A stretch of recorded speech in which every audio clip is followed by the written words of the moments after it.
राज्यात विधानसभेचा रणसंग्राम सध्या सुरू झालाय. त्यात आता महायुती आणि महाविकास आघाडी दोन्हींकडे उमेदवारीसाठी इच्छुकांची रांग लागली आहे. जवळपास प्रत्येक पक्षात एका मतदारसंघातून जवळजवळ 3-3 जण इच्छुक आहेत. त्यामुळे पक्षांनी सर्वांनाच तयारीला लागा असा हुकूम दिला होता. पण सर्वे केल्यावर यातून ज्याची ताकद जास्त त्यालाच तिकीट याप्रमाणे निर्णय झाले. त्यामुळे ज्यांना तिकीट नाकारलं गेलं ती माणसं नाराज आहेत आणि बंडखोरीच्या तयारीत आहेत. लोकसभा आणि विधानसभेला भाजपसाठी काही जणांनी चांगलीच कंबर कसली होती. त्यांनी त्यासाठी वातावरण निर्मिती सुद्धा केली. भाजप वाढवण्यासाठी त्यांची धडपड सुरूच आहे.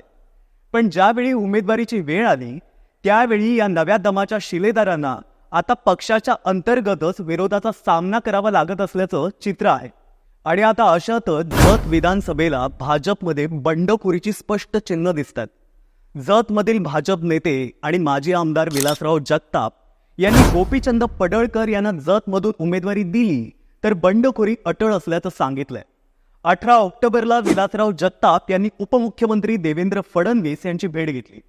या भेटीमध्ये त्यांनी जतमधून गोपीचंद पडळकर यांच्या उमेदवारीला विरोध केला होता. त्यामुळे जतमधील स्थानिकांना विश्वासात घेऊन भूमिपुत्राला उमेदवारी देण्याची मागणी विलासराव जगताप यांनी देवेंद्र फडणवीस यांच्याकडे केली आहे. पण गोपीचंद पडळकर यांना जतमधून उमेदवारी मिळाली तर विलासराव जगताप यांनी स्वतः किंवा इतर कोणाच्या रूपातून बंडखोरी अटळ असल्याचं सांगितलंय. भाजपचे माजी आमदार विलासराव जगताप, भाजपा नेते तमनगौडा रवी पाटील, प्रकाश जमदाडे यांच्यासह भाजपच्या इच्छुक उमेदवारांनी आज सांगलीमध्ये एकत्र येऊन एक पत्रकार परिषद घेतली. यामध्ये पडळकर यांच्या उमेदवारीला त्यात उघडपणे विरोध दर्शवला गेला.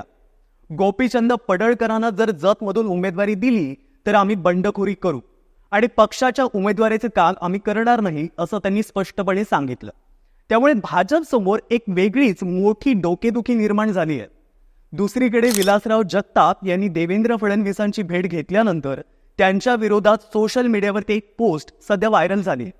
यामध्ये विलासराव जगताप यांच्यावरती खोचक हल्लाबोल करण्यात आला की घटनेत दिलेल्या अधिकारानुसार स्वर्गीय क्रांतिसिंह नाना पाटील साहेब बीडमधून खासदार होतात, राहुल गांधी वायनाडला जातात, तर रोहित पवार खुद्द शेजारच्या अहिल्यानगर जिल्ह्यात जाऊन निवडून येतात. त्यावेळी मात्र कोणीच भूमिपुत्राचा मुद्दा काढत नाही. मात्र गोपीचंद पडळकर दुष्काळी देशाचा सुपुत्र दुष्काळी जनतेला न्याय द्यायला दुष्काळी भागातच चाललेला असतो त्यावर मात्र काही जण उगाचच आक्षेप घेतात. आणि विशेष म्हणजे त्यांना युतीबद्दल बोलण्याचा काही सुद्धा अधिकार नाहीये. जतचा पाणी प्रश्न असेल, MIDCचा प्रश्न असेल, बेरोजगारीचा प्रश्न असेल, या सर्व प्रश्नांवर गोपीचंद पडळकर साहेब मार्ग काढतायत. त्यामुळे जतच्या जनतेला हा नेता आपला वाटतोय.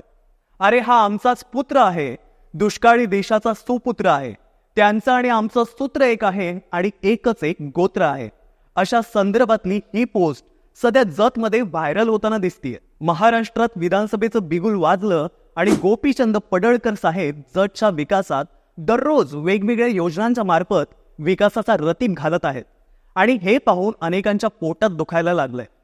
जतच्या दुष्काळी जनतेला उपेक्षित ठेवून राजकारणाची पोळी भाजणाऱ्या या नेत्यांना मग वेगवेगळी कारणं आठवू लागली.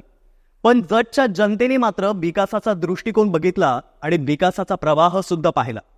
माजी खासदार संजय पाटील यांनी माजी आमदार जगताप यांच्यासोबत काही लोकांना घेऊन मुंबईला फडणवीस साहेबांना भेटल्याचं कुठेतरी वाचनात आलं.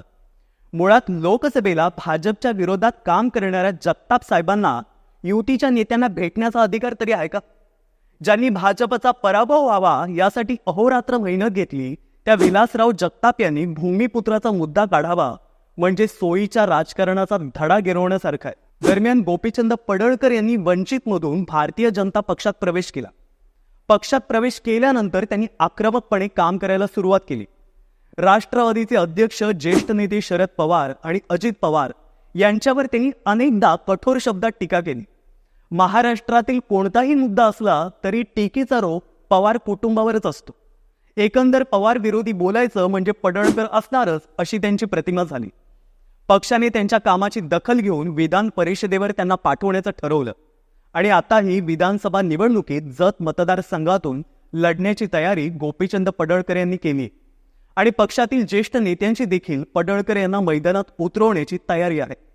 पण स्थानिकांचा विरोध लक्षात घेता पक्षातील नेत्यांना एक पाऊल मागे यावं लागू शकतं अशी शक्यता सध्या बोलली जात आहे. आता पडळकर वरिष्ठांची मनधरणी करण्यात यशस्वी होतील का, आणि वरिष्ठ स्थानिक नेत्याला तिकीट देणार की पडळकरांना, हे येत्या 2-4 दिवसात कळेलच. पण याबद्दल तुम्हाला काय वाटतंय ते आम्हाला कमेंट करून नक्की कळवा आणि पाहत रहा सत्य पे सत्ता.